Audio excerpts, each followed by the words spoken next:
guys, Dustin here from Model Works. Wanted to join in on the Holy Grail kit videos that are going around. Matt from Model Car Videos has posted a video on his Holy Grails and on Holy Grail kits in general. And I've seen other people like Jason from Blue Ox do them, and Mike from Mike's Miniature Motors, and Mitchell from Insomnia. So I wanted to join in as well. I've been blessed to have gotten a couple of my Holy Grail kits. I've built one of them. One of them is in the stash waiting to be built, but it absolutely will be built. And then there's more that I'm still on the hunt for. But I think I'd go ahead and start with just discussing what a Holy Grail kit means to me. Because we all seem to have really similar but slightly varying definitions of what makes a Holy Grail kit. So for me, there's a couple of factors to it. The first factor, and probably the most important factor, is the desire to build the subject. For me, it has to be, a Holy Grail kit has to be something that I absolutely want to build. Like, not just want to build, but want, like, close to need to build. For instance, like Alpha Models has a bunch of kits that are nice. I mean, there's some great kits. The Ferrari Roma is a beautiful kit. The SF90 Spider is also beautiful. They've got the Hurricane STO, which at one point I'd love to have done and painted up to match Shmi's car from the Shmi 150 channel. They've got several of the Aston Martins that are really nice. But I'm not driven to build, especially not at $150 and up. I don't have that kind of money, and I don't have a need that would prompt me to spend that kind of money on an Alpha Models kit. I'd love to build one. I think it'd be great for the channel, but I don't want to build it. As opposed to, say, the Ferrari 250 GT SWB from Italeri, that I absolutely want to build this thing, and hopefully soon.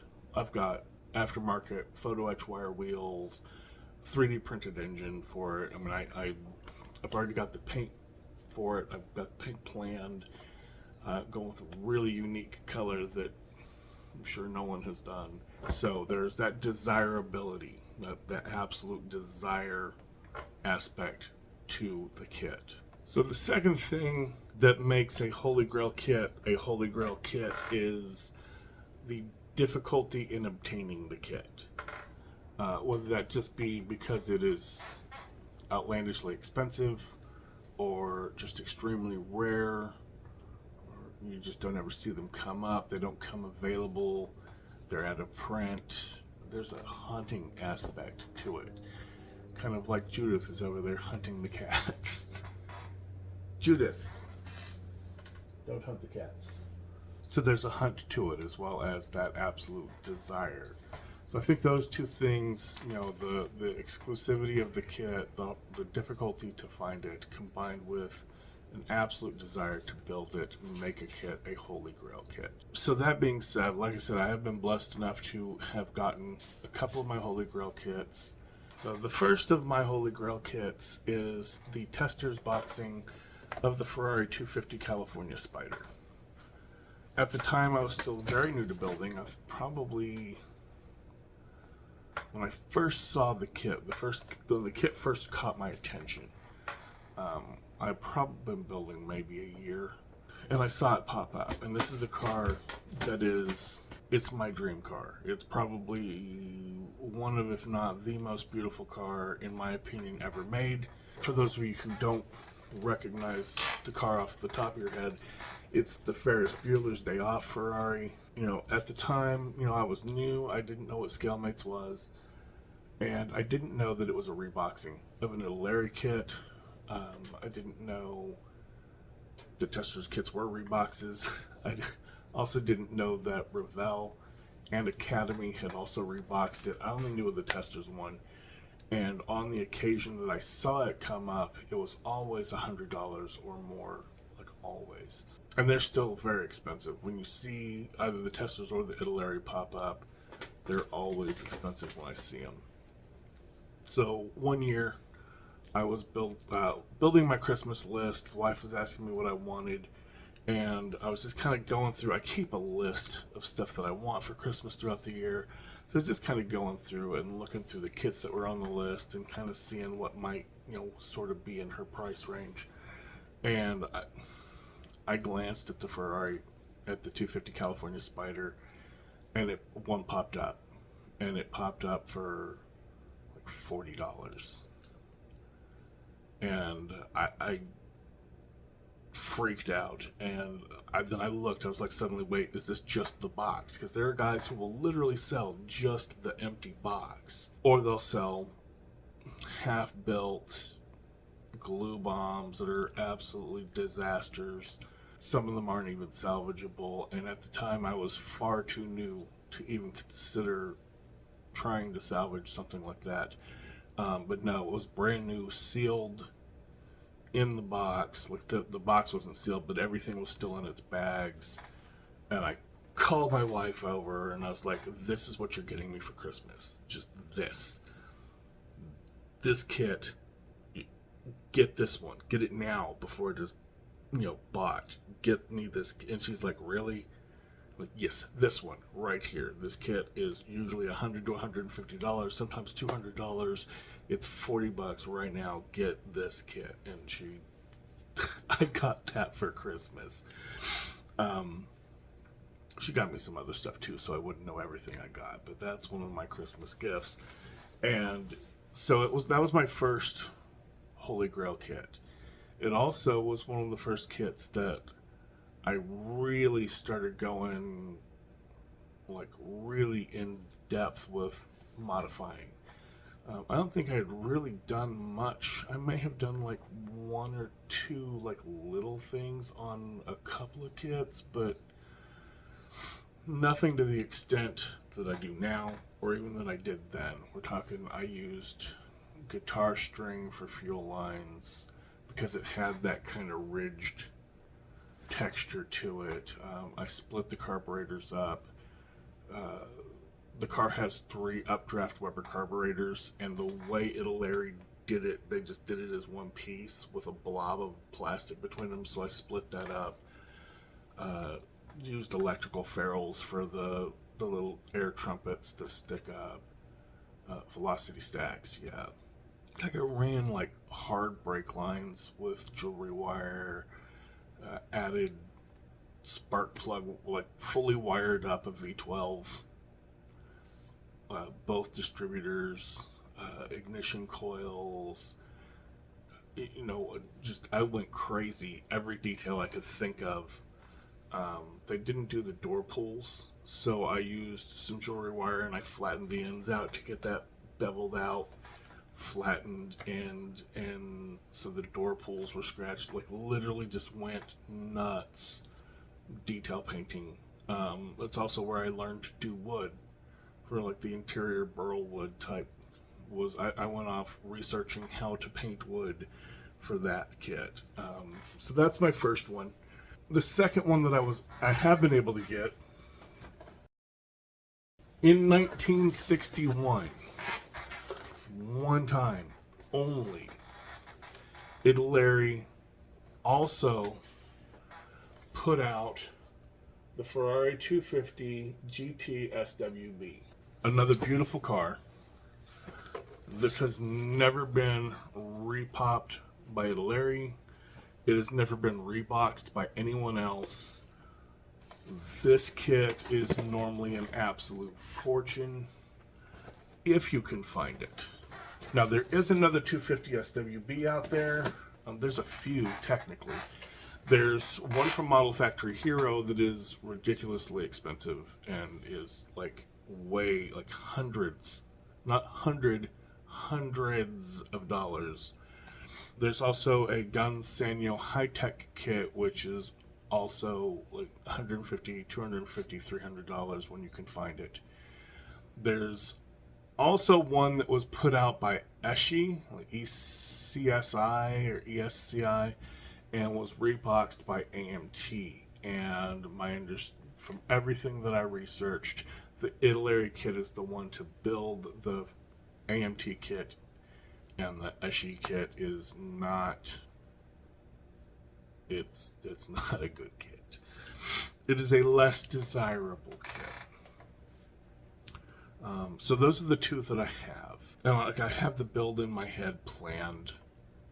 I kind of know what I want to do. I'm going to do it very similar, look like all the details that I can come up with. TX3D Customs does a Ferrari 250 GTO engine. Now with both the California Spider and the 250 SWB, and Italy also did the 250 GTO, and they all have the exact same engine sprue. So you have all the parts to build the 250 GTO engine in this kit. So I'm actually planning on building it, but there's also a 3D printed one from TX3D Customs, and I plan on building the engine as well and detailing it up real well and putting it on a stand next to the car. Like, just crazy stuff like that. So I'm hoping to get to that next year, in fact. It is going to be one of those high-intensity builds. So moving from the ones that I have, the ones that I'm looking for, we're going to start with... Testers did a Reebok. I don't know if it's... I'm sure it is a Reebok, because all the Testers kits are Reeboks. Testers didn't do their own kits. But Testers has a Di Tommaso Pantera. They've got one that is the GTS version, and that's the one that's got the big rear spoiler and the huge side fins that just kind of screams 80s decadence, and I absolutely love the way it looks. Matt from Model Car Videos actually did a video showing his because he got one, and that made me want it again because I had kind of like forgotten about it, and then when I saw his, I wanted it again, and I just wanted it more. And I haven't seen one come up, especially I see one come up every now and then, but I haven't seen one come up at a price range that I'm willing to part with for a curbside kit. So that's the first one. Probably the lower end on my desirability list. I would go ahead and say that the next one is the Tamiya Aston Martin DBS. It's a kit that comes up. It comes up fairly frequently, and when it comes up for ridiculous money, like $200, $250. I think I've seen it for like $150, never less than $100. It's out of print. They haven't repopped it. I wish Tamiya would repop that kit. Just so, like, one, I can get one, and two, so that I could get one and just screw over the collectors, because collectors are killing us on eBay right now, just absolutely murdering us. Collectors think that every box of plastic now is worth hundreds of dollars. Curbside kits are little more than a body, 4 wheels, and 2 metal straight axles. They want $150 for. It's like crazy. Kits should be built, not just collected. But yeah, so there's the Tamiya's Aston Martin is definitely one of my Holy Grail kits. It's a beautiful car, absolutely love it, and I cannot find one that I can actually get a hold of.